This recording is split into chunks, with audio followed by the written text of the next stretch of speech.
Hey guys, Jennifer Bourget here from cherish365.com. My video today, I'm bringing you in partnership with Canon, my favorite camera brand, and I'm gonna be diving all into my favorite camera lenses and to help you decide which lens to get next. And guess what? There's also a giveaway at the end, so make sure you stay tuned all the way to the end of the video for details on that.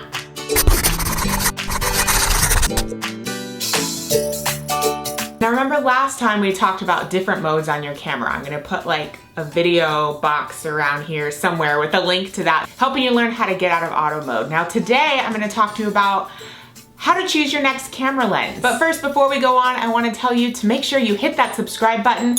Also hit that little bell so you can get notified every time I post a new video for you. All right, first lens, the nifty 50. Now, if you're asking around trying to figure out, hey, what lens should I get first? A lot of people are gonna tell you the 50mm lens. It's awesome for portraits. It's light, easy to carry around. You can use it for a lot of different pictures.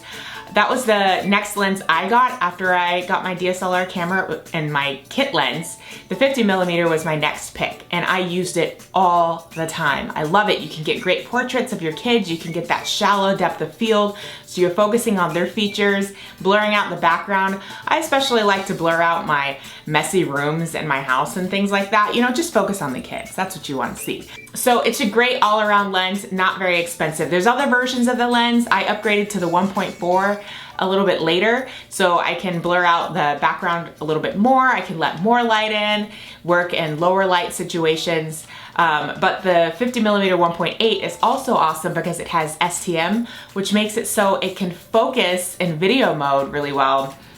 So you're not gonna have that noisy motor sound when your lens is trying to focus and change when you're shooting video. So first lens right off the gate, I would say if you're trying to decide what to get, look into that 50mm lens because I think you're gonna love it. One thing to note about that lens, however, is it's a prime lens. So you're using the 18 to 55mm kit lens that came with your camera right now, and you know how you can zoom in and out? You can't do that with a 50mm lens. So next, I'm gonna tell you about a zoom lens you might like. Okay, next up, we're gonna talk about zoom lenses.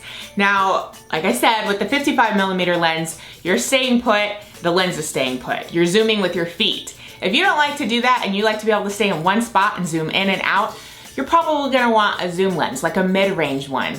A great option is the 18 to 135mm lens. It's a great step up from your kit lens. You're getting a much longer focal length. You can zoom way far in, all the way to 135mm. You can pull all the way out to the 18mm like you used to with your kit lens. You're gonna be able to get a nice wide variety of shots with this. If your kids are playing outside and you don't wanna chase them around as much, you can stand in one spot and zoom in and get the picture, and then zoom out when you wanna get more of the picture. Another option, if you're ready to make a bigger step up, is the 24 to 70mm lens. This lens is awesome because the f-stop is constant, the f4. So if you zoom all the way in or all the way out, you can keep that f-stop locked at f4 if you want. You can't do that with this lens or with your kit lens, but you're still, you know, it's gonna be a big price jump between the two of these. Both of these lenses are great. They're great zoom lenses. Zoomed all the way in, you can get nice portrait shots. Zoomed all the way out, you can capture more of the big picture. With the 18 to 135mm lens, it's gonna work great on your crop sensor cameras. So if you're just starting out and you have a Canon Rebel or an 80D, this is gonna be a great lens for that. But if you think you might upgrade soon to a full body camera like the 6D Mark II or the 5D Mark IV, then you're probably gonna wanna go for the 24 to 70mm lens that works on a full frame body camera. All right, next up, let's talk about portraits. When it comes to portrait lenses, favorites is gonna depend on who you ask. I like to use my 100mm lens. I also like to use my 50mm lens that I mentioned earlier. Both of these are primes. You're not gonna be able to zoom with these, but you're gonna get that nice, beautiful background. I'm gonna show you some pictures I took with my 100mm lens with both of my kids.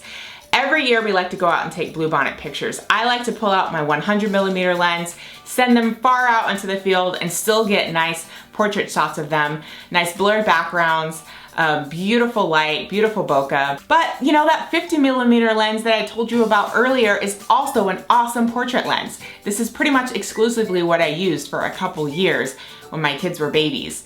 I just stood right next to them and got beautiful portrait shots at 50mm. So Depending on what your price point is, you're probably gonna wanna look into something like this, or a lot of people also like looking at the 85mm lens, or some professionals even like the 135mm lens. So I mentioned macro photos, we're gonna talk about that next. So this is still my 100mm lens. It's also a macro lens. So what that means is I can zoom in and get tiny detail shots. So when my kids were little, I loved using this lens to get their noses, their eyelashes, their ears, their toes. Those are awesome and great to get when they were little. Now that they're bigger, it's a lot harder to get because they don't ever sit that still. So I love using this lens now when we go out and we spot bugs and little creatures and things in nature that I want to take pictures of. I got an awesome shot of this funky looking caterpillar when we were out playing one day. So now it's a fun lens to use when I want to capture details of things that we're seeing in our lives when we go out on nature walks, or little details of the toys that my kids are playing with. I don't always use it for macro shots of my kids unless they're sleeping and I actually get a chance. But the 100mm lens is a good option for that. There's also a 60mm macro lens that comes at a lower price point and is a great option if you're wanting to play around in macro photography. So the next lens I'm gonna tell you about is also fun, but not so much for portraits. All right, so if you're someone who likes to travel, capture pictures of landscapes, big, broad structures, then you're probably gonna want a wide angle lens. I personally like to use a wide angle zoom lens because I like to be able to stand in one spot and zoom in and out, capturing a bunch of different focal lengths. So I use a 17 to 40mm lens for this. I like to use it on the playground when my kids are playing and I want to capture more of the big, broad structures. I can zoom all the way out and get more of the slide, or I can zoom all the way in and get more of a portrait type shot. So it's kind of fun because you can be standing in one spot and get creative with the angles, get creative with the focal lengths. It's not necessarily great for portraits, especially when you're zoomed all the way out though, because you're gonna get a little bit of a distortion. Like my son's feet are a little bit bigger, and this picture I have of him going up on the jungle gym, they're out of proportion with his head. I like both pictures. It just totally depends on your style and what you like. But the wide angle aspect is definitely more on the pullback 17mm length. A lot of other people like to use wide angle prime lenses like a 35mm or a 28mm lens. I, again, like to use zoom lenses. There are other wide angle zoom lenses like a 10 to 18mm lens that's gonna be at a more affordable price point. Just depends what you're up to, but at least you know the kind of style of pictures these get. So the last lens I'm gonna tell you about I like for a totally different reason. So the last lens I'm gonna tell you about that's also one of my favorites is this 40mm lens. Now you may be saying, Jennifer, I thought you didn't like prime lenses as much. I thought you liked zoom lenses. And don't you already have like 3 different lenses that cover 40mm focal length? Yes, I do. But the reason I love this so much is because of this. It's so adorable.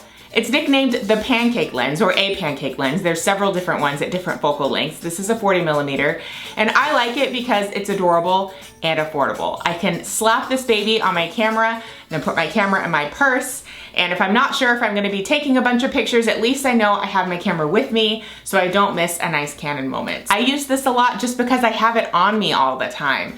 Like when we go out to breakfast with my son and he's munching down on donuts, or just to capture a lot of other everyday moments that I want to have my camera on me for. I like having this because I don't feel like my camera is that much heavier than all the other junk that's already in my purse. So this is a great option if you're looking for something light, easy, portable, something that you can just have on you all the time, and it's also affordable. This is a 40mm focal length, but there's also a 24mm focal length pancake lens. It's also affordable. You can just slap on your camera. So figure out which one you might like better for your everyday use. If you have a crop sensor, you're probably gonna lean more towards the 24mm. If you have a full frame body, the 40mm is gonna be a great bet. All right, so I've run through a whole gamut of camera lenses, giving you a variety of styles to choose from. What kind of pictures do you take most? Do you find yourself shooting action shots? Do you find yourself always trying to back up or scoot in closer? Do you like to zoom? Do you not like to zoom? Take all of those things into account when you're looking for your next camera lens, and you'll be able to go from there and choosing what's best. But don't leave yet. Remember I told you about that awesome 24 to 70mm f4L lens? It's this baby right here. You know you want this. Well, I upgraded to the 24 to 70 2.8L lens. I never used this one. This one's brand new, has no pictures taken on it, beautiful glass. and it can be yours. So if you want details of how to win this lens, I'll ship it to you. Head over to my blog so you can enter the giveaway. That's cherish365.com. I'll also leave the link in the description box. So we covered a lot. What kind of questions do you have about lenses? Have you decided which one you want to get next? Leave me a comment, let me know if you have any questions or which lens is your favorite. I want to know. Thank you so much for watching. Subscribe to my channel if you haven't already. Leave me a comment letting me know what kind of camera tips you'd like to see next month. See you in the next one.